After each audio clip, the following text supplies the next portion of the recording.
For the past few years, Ricky Gervais, Stephen Merchant, and Karl Pilkington have been meeting regularly for a series of pointless conversations.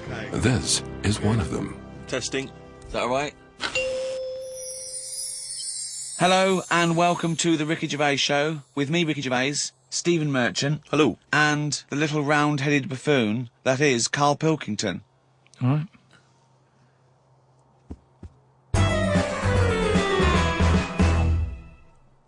Do you know the other week when I came up with like a different idea of how we can sort of make the world run and that? Can we just have a quick recap of that? Because I seem to remember it was a load of old arse. It was ridiculous. It was he was saying that the world is overpopulated, so the system would be where people were living too long and stuff. So what happens is people live till 78. I don't know how you can enforce that, right? Yeah. But when they die, they've got a little baby in their stomach, Right. like a pip in an apple, that then carries on when they die. Right. It wasn't a theory. It wasn't an idea. It was the ramblings of a mental You're case. saying it's stupid, but someone's emailed in and said, "Oh yeah, that's pretty good." Just saying. If that's a no, right? I've been thinking. It is a no. What about if we do it the other way, right? Ah. Go on. Somehow, I don't know how. A kid has an old lady? That's what it's going to be, isn't it? A child that gives birth to an old man. No. What I'm saying is, right? Go on. Work the other way round. Come on then. So if somehow we can inject something in like a body that's just died, right? Listen to this. Imagine this is notes. So- when he hands it into the Nobel people, Yeah. and they go, if there's a way that we can inject something, they go, well, what? Well, I don't know the chemical formula, but something HO2. Right. So anyway, so you inject it in the temple. He's narrowed it down to the temple. So what happens? She sort of wakes up, Amazing. right? And she works the other way. So, like, she might be 77, Yep. and then she'll have a birthday, she's 76, and she's working that way, Right. if you know what I mean. Okay. Are you with me? No, keep it. Because the thing is, you've got... I'm really scared. Yeah. I'm really scared. This is the maddest thing you've ever said. This is madder than the old lady with the pip like an apple in her belly. It sort of did work. This is... No, it didn't work. It worked in your head. It's like a dream that you wake up and go, oh, I've got a great theory. And This is it. Let me just tell you the Go on, then. ending, because the endings works out a bit better. Go on. What I'm saying is, when you die, at the age of 78. 9 months, What? at the age of 9 months, because that's when you come out, What do you mean when you die at the age of you're 9 not scared of dying because you're now a baby, so you don't know what's going on anyway. So there's no fear. So you've missed out a bit here. So this woman, what, literally gets younger and younger? I think Yeah. when she's in her 20s, she's in her old age, Rick. Yeah, but it doesn't matter because that's the fun part of your life, isn't it? When you're 20 and you've got all your energy and that. So before you die, you're actually having a good life rather than it being the other way around. But does she do different stuff than she did on the way up? Because she's already lived 78 years, hasn't she? Don't forget. She was a baby once, and she grew to 78 years, then someone stuck a needle in her head and said, right, back you go. No, we'll forget all that bit. Forget all that bit. How do we forget that bit? What I'm saying So is... she died and she doesn't remember all her... This is a new life, is it? Let me just leave you with this. Right, you're talking shit. Explain yourself. But aren't the family getting younger as well? What's happened to the family? Forget it then, we'll leave it as it is. No, leave it as it is, shall we? Can we all agree on that, guys, now? Should we agree to leave it as it is? Is that alright? Because I don't want to hear any more from the diaries of Charles Manson. No, it's. I mean, you're a fucking maniac. A friend of mine got a gift, or rather gave it as a gift. I don't know if you've been familiar with these. It's a charity organisation, and you go on their website or you phone them up, and you can give someone else the gift of, say, a goat. And it's a sort of goodwill thing, you know what I mean? So you buy an African family a goat that will help them for years. And it's like you're saying, well, I would have bought you a present. Yeah, but I've used that money wisely. Yeah, so it's almost like they've given Exactly. the present. They've given the goat. Yeah, it's a beautiful idea. But as soon as he told me about it, I thought to myself straight away, knowing Karl's views on charity and giving, I wondered what his views would be. Well, are they happy with the present over there? Like the people who are getting it? You're an idiot. What, you think an African family wakes up and there's a little goat with a ribbon tied round it, and they go, oh, look what Santa brought us. Look, and that mince pie's gone and that glass of milk. You're such an idiot. No, but what I'm saying is, does Does that family want a goat? Yes. But why? It's not they want a goat, it's they need a goat. Do you think... What do you think this organisation is? Just arbitrarily giving goats to people. They're going to say, oh, I wanted Nintendo. What are you thinking? Well, what I'm saying is, right, let me put myself in their shoes. Well, This'll be they a haven't first. got any. But say I'm one of them, right, over there. Right, I'm sat there, it's Christmas Day, right? I open it up, open the present, little goat there, right? Now, if I was one of them, I'd be going, not another mouth to feed. At the end of the day, there isn't enough food to go round for themselves, never mind a goat. Don't they say, like, having a dog and that is quite expensive? Sometimes they say, you know, what with all the injections you've got to give it. Well, I'm assuming it's all above board. The goat's had its injections. That's what some of the money goes towards. It's just a way of redirecting cash. But the thing is, why do they want that goat? What's the main reason? What does a goat give you? Milk. Right. Now, wouldn't it be easy to just send them a bottle of milk? Without all the hassle and the headaches that come with it. That's all I'm saying. And the other thing is, think about the goat. That was happy over here. Suddenly, it's on barren land.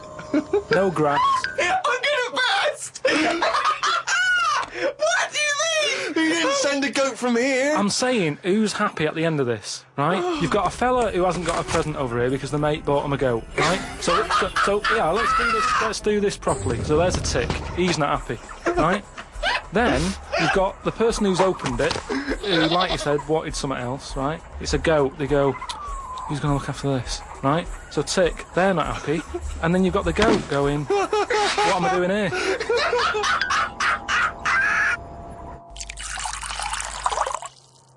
Definitely love this, surely. Have you started seeing this now? Virgin are starting plugging Virgin Galactic.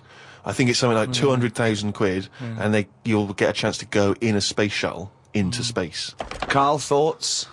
Going to space? Wouldn't it be a fascinating experience to go into space and look back at the Earth? I mean, at what point are you all meant to be happy? Do you know what I mean? You're floating about up there, and because you don't get out, do you? What, you mean to do some duty-free shopping? I'm just talking, you don't go floating about, do you? You stay in your seat. Well, they probably let you move around on the shuttle. Yeah, no, but I'm talking about getting out. For me, when you go on What, you want to holiday... get out into space? Yes, but that's what I'm saying. When you go on holiday, the flight bit isn't the best bit of the holiday, is it? That's the bit you've got to do. So what I'm saying is you've got to stay on this, and then you go back home. So you don't take luggage, right? I don't see the point. Right, so you're there, you're sat in your own clothes for the whole time, same clothes the whole time. But I don't understand what is the point. I think it's the view. I think it's two things. I think it's the view and being able to be part of an exclusive club. I went into space. It's all that thing about man conquering nature, and you're one of that elite few that have managed to pop up, see the world from a distance that no one else can see it from, and then pop down. All that way just for the view. Yeah. Is it worth it? I mean, there's a lot of other places I haven't seen anyway. Right, before I think about that, I think if you've done everywhere, I haven't been to Scotland yet. Right? Right, yeah. I'm not being funny, but do you know what I mean? So just have a look in your back garden before you go looking in someone else's. In space. Yeah. Yeah. What would make it a trip worthwhile for you? I mean, if you did go into space, if we gave it to you free of charge, we said, Karl, go up into I know space. the answer. I know the answer to this, Steve. He's thinking, I'd like to meet some aliens that can talk like I do, Yeah. and I can understand them, and they can tell me something. Like what? Oh, they met God, he was all right. That's the sort of thing. That's what he's going to say. He'd like them to look like monkeys in spacesuits. Yeah. That would be his ideal thing. He'd like to go to the planet of the He'd like to go apes. to the planet of the apes. He Yeah, would absolutely. love They to could go arrange to that. Look, he's nodding. He's Yeah. nodding. Thoughts, Karl? Well, yeah, that'd be brilliant. What would be brilliant? Seeing a little alien and that, having a chat with him, find out what's been going on. What's been going on? No, but don't you think that, like, I mean, if you bought me that as a present, right, Yeah. either of you, Yeah. I wouldn't be that happy. For me, that's a little bit like... Well, that's annoying because we've got you a trip We to just space pulled and a together. goat. Yeah. Yeah. Do you know how, like, I am interested in sort of going on another planet, right? Not, Karl, you are on another planet, mate. no, but do you know what I mean? It would be quite sort of interesting. How do you think you'd get there? Well, yeah, you'd go on a rocket and stuff, but what I'm saying is, at least you know when you get there, you're getting out, you're having a bit of a wander. But I wouldn't be happy in just the journey bit of it. That's all I'm saying. That's great. isn't it? But the thing is, right, because I was looking into it a bit, because I was reading about the Virgin Atlantic thing, right? And I was reading something that in 1971, right, 3 of them went up there. There was 1 bloke in the rocket, right? The other 2 wandered off, had a walkabout, seeing what rocks they can find. Right? And that bloke who was in the rocket, right, he was the loneliest man ever in the world. I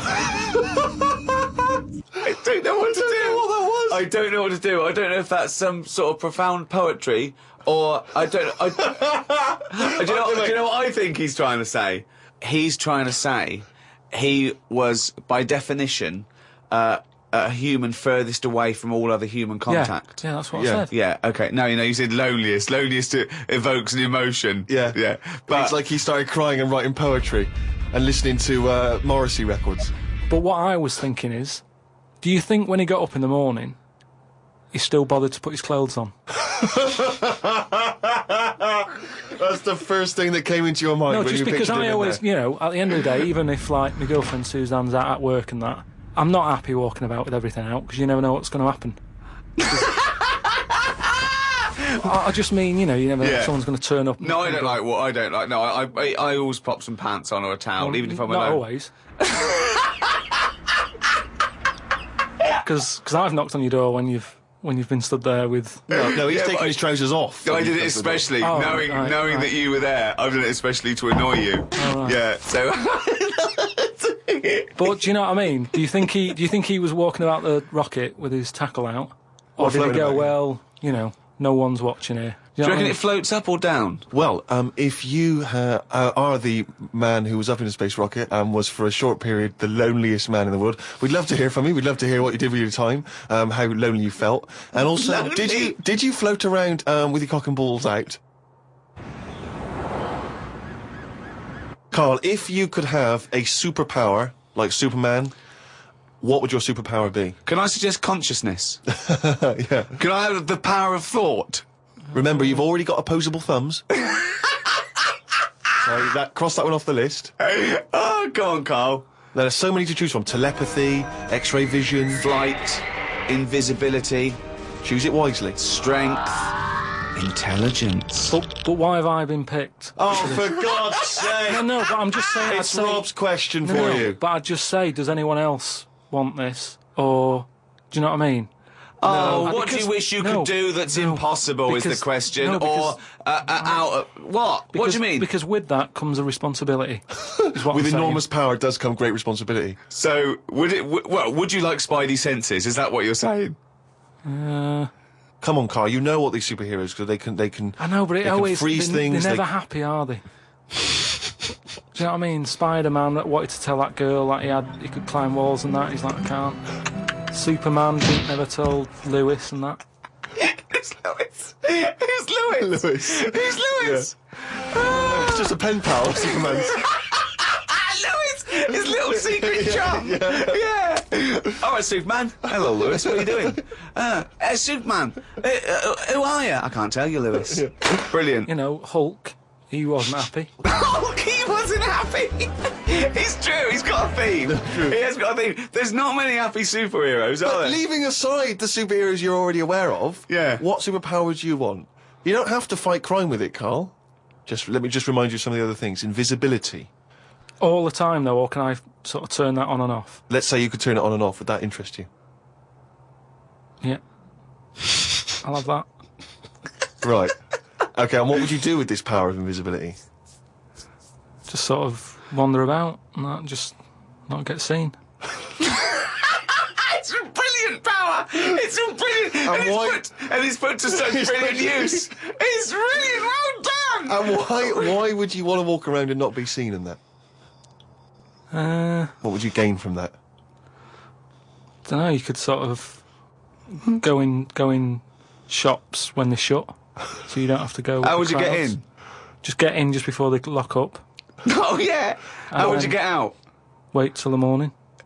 Brilliant. So hang on. So that's your use of invisibility. They found the power of invisibility. You want to sneak into. Never mind. No, hang on. You want to sneak into HMV, right? Wait for 12 hours and then buy something. I love it. Just so that you don't have to be in there with other people. Do you know what? I don't want it. I don't want a power. Why not? Because I just don't think it'll do me any good. I think it's more of a hindrance. I love this. It's like, just think of his presents. We've given you a go, a trip into space, and the chance to be invisible. Not happy with any of them. Yeah, what he wants is a voucher for HMV. Yeah. He just wants some tokens for a record shop. Just going through a few more of these emails. This one's from Kent from Nova Scotia, Canada. He says, Karl, he's wondering if you've got any personal mantras that you could pass along. For instance, he reminds us of Ben Franklin's famous mantra, waste not, want not. Who said that? Ben Franklin. What did he do? What was his job? Benjamin Franklin was a well-respected American politician from the 1800s. He was a sort of thinker, a philosopher, a scientist, deeply respected. Also a big political figure. He features on the dollar bill or the $10 bill or something. Yeah. So he's one of the great sort of American Enlightenment thinkers. And he came up with the mantra, waste not, want not. You must know waste not, want not. I mean, that's just... Do you understand the phrase waste not, want not? No, not really, no. What does it mean? I've never used it. It's like... don't throw stuff away because you might need it, and therefore you won't be wanting anything because you didn't throw it away. So he was a bit of a hoarder. If you don't waste food, for instance, then you He's a bit of a hoarder. For God's sake. No, but I'm just saying, he's a man in power. Is that the best thing he ever said? No, I'm sure he came up with many, many profound so why things. Is that one he did remembered? Experiments in electricity and conducting electricity, all sorts. But that impresses me more, inventing electricity, than someone... He didn't invent electricity. Wait a minute! Don't impress you more than what? Just saying, waste not, want not. I don't think it's that good. It's not even catchy. How would you word it? I'd just say, whoa, don't be chucking that out. You might need that later. Don't be chucking that out. You might need that later. Karl Pilkington. Whereas some would argue that waste not, want not is perhaps a little bit more pithy, a little bit more... We should go through great sayings and phrases and say if he could, well, firstly, does he know what they mean? And then secondly, can he improve them? That would be brilliant. We'll do that next time. So, all right, let's see. Okay, Winston Churchill. Never have so few done so much for so many. What do you think of that? Do you know what that means? I'd just be annoyed if I was one of them who gave a lot for a few or whatever, right? No, gave a lot for so many. If you were one of those few that gave so much for so many, i.e., it means these few good men, their actions freed the world. They freed the world. They have an impact on every person in the world, and they were few brave men, and that's what he's saying. Yeah, but what I'm saying is, if I was one of them men who gave up his life, right, I'd want a name check. I don't want to be bungled in with everyone else who is saying a load of blokes gave it their lives, well done and that, see you later. That's brilliant. Did you just say bungled in? Yeah, bungled in, yeah. You made up a word! I don't want to be bungled in. You made up a word. See, that's it, you see, we've been looking for it. That's original, that's Karl Pilkington. I don't want to be bungled in. Right, do you know we've chatted about charities before, haven't we? Sure. Yeah. Done a lot of stuff on that, right? Just coming back from Manchester, right? Got off the train, Euston. Yeah. Right? Got off the train, walking through the busy bit and stuff. There's this fella stood there, right? Good charity worker. Yeah. Right? Nice looking fella. He's got his suit on, a tie and everything, quite respectable and that, right? Look down at his bucket. All the money's been put in the bucket and that, right? On the front of the bucket, right? It says collecting for the homeless at Christmas. Now, why can't they do that?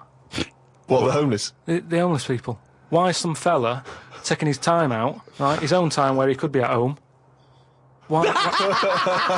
Some of us have got homes to go to. Yeah. Why? Do you know what I mean? What do you think? Just give them the buckets? Well, what are the homeless people doing whilst he's doing that?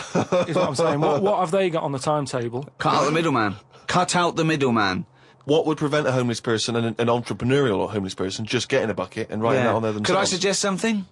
Hunger, some drug addiction, traumas, often mental illness. Just possibly too depressed to get up, put a suit on, and go to Euston Station with a nice bucket with some writing on it. And then, right, I was thinking about that, right, and I was walking down the street in London with Suzanne, saw a little homeless. Oh, well, I didn't see the homeless bloke, right? I saw a leg, Right. sticking out of a doorway. Thought, here we go, right? Walked past it, right? You're not going to believe this. Go on. Homeless Yeah. Chinese fella. I've never seen one of them. No, I'm not having a go, right? But have you ever seen? Do you know what I mean? That was a shock. I to me. really don't think I have. I think he's got me there. I hate to say it, but I must say I can't remember ever seeing a homeless Chinese person. Weird, isn't it? I don't know. She said, I was walked past and I said to Suzanne, "Did you see that?" She went, "What?" I said, "Just look back there." She said, "What?" I said, "That homeless fella. Look back at him." She said, "What?" I said, "He's Chinese." And she said, "Yeah, good point." Good point. Of course she did. She said that to shut you up. She didn't want to get into a conversation with you. Rick, it's that time again. It's what the whole world is waiting for now. Is it every Monkey week. News? It is Monkey News. Please perform live the jingle. Oh, chimpanzee, that monkey news, you. There we go. Right then, well, got an email from John. You know, if you've got any monkey news going on in your area. Let us know. God, amazing. But there's a TV channel in Moscow, right? And I think they had a bit of bad luck or something, a lot of redundancies and that, right? And whoever was in charge of it got a bit mental and got rid of loads of people, right? Yeah. And they come in the next day and they were like, "Right, are we ready to go live?" and that. And someone comes running in with a clipboard saying, we haven't got any people left, right, to present. Such nonsense. Right. But I'll tell you what. Right, okay, carry on. So he goes, "What?" If just one employee turns out to be Simeon and is doing a good job, I'm never doing this radio show again. So this TV channel, you know, it's having a lot of problems and that. They've got to go live, right? He's like, "What am I going to do?" Anyway, for some reason, right, there was a chimp knocking about. For some reason, that's the key piece of No, information, well, but we didn't get it. We didn't get it. Doesn't matter, does it? It doesn't matter. It does. It doesn't matter. Imagine Anyway. if that was in a film. And they're going, well, I can't see where this plot go. Well, he's just there. He's just there. So anyway, so he sort of says, get it in a suit, right? Why? So, because they're running out of ideas, the clock's ticking, they've got to go live with something. What do you mean? What he's What, is it a presenting? news programme? He's presenting. Listen, it's a chat show. I'm not... They can't Again, talk. don't have a go at me, have a go at John, who sent this in. Right, And be this quiet. Let's hear it. Let's hear it again. So anyway, so like I say, so going live, 5, 4, 3, 2, 1, what have you. Chimp sat there on the chair. He was like, "Look, let's just get through tonight's show and worry about this tomorrow, right?" What are you talking about? Look. So they put a chimp in a suit. What was that handmade, or were the sleeves a bit short on him? You idiot! Think. So anyway, it's sat there, right? And they're going, "Right, here we go. Good luck, everyone," right? Yeah. Chimp's there. What programme is It's a this? chat show. But whose chat show is it? Well, it's the monkeys. I like the fact that It's the they... monkeys now, is it? Did I say? I like the fact that they put the chimp in a suit. It's like, no one's going to take this chat show seriously if he's not dressed up, if he's not smart. Slovenly, look at that slovenly ape. So anyway, Oh. let's get to the point of it and that, right? So anyway, so they go on, right? It's all going Didn't brilliantly. happen. There's no way this happened. Here's a fundamental So anyway. question. How was the chimp asking questions? Not sure about that bit, but all I've got is the stuff that was on the news site for this. Like I say, I've But given it's you, rubbish. Yeah, but I've given you some facts. No, I've no, told no. you there's a TV channel in Moscow that's having problems, right? I've explained that. No, bit. it's this rubbish. They've got rid of the presenters. The monkeys sat there, right? Don't worry about it. Anyway, I'm telling you, it goes all right. It So goes anyway, okay. In case you were worried, Rick. he's sat there, right? Absolute They get to the shit. first break, they're like, "Can't believe it," right? You know, viewing figures and that, they're loving it, right? What? No. What? How did they know the viewing figures in the break? Please do not interrupt the And news. what did the chimp At do in end the of it, first half? They had a big guest on that week, and what And what have did you. he do? Just talk to was it? himself? They walked out. So Cher comes on, I'm yeah. not sure, but say if it is Cher, right? No, Right, what- the main gaffer is like going, "Oh, Cher's going to go mental at us, right, for putting it on Say with it the is. monkey." No, it is Cher. No, it's In Cher. his mind, it's Cher sitting there talking to a chimp in a suit. So anyway, she and they're comes filming off- it for Moscow TV, and the ratings are going through the roof. Presumably there's a translator, because Cher doesn't speak either Russian or chimp. So she comes off, right, and the bloke who's in charge is like, "She's going to go mad. She's going to go mad here." She walks up, she goes, "I love that." Right?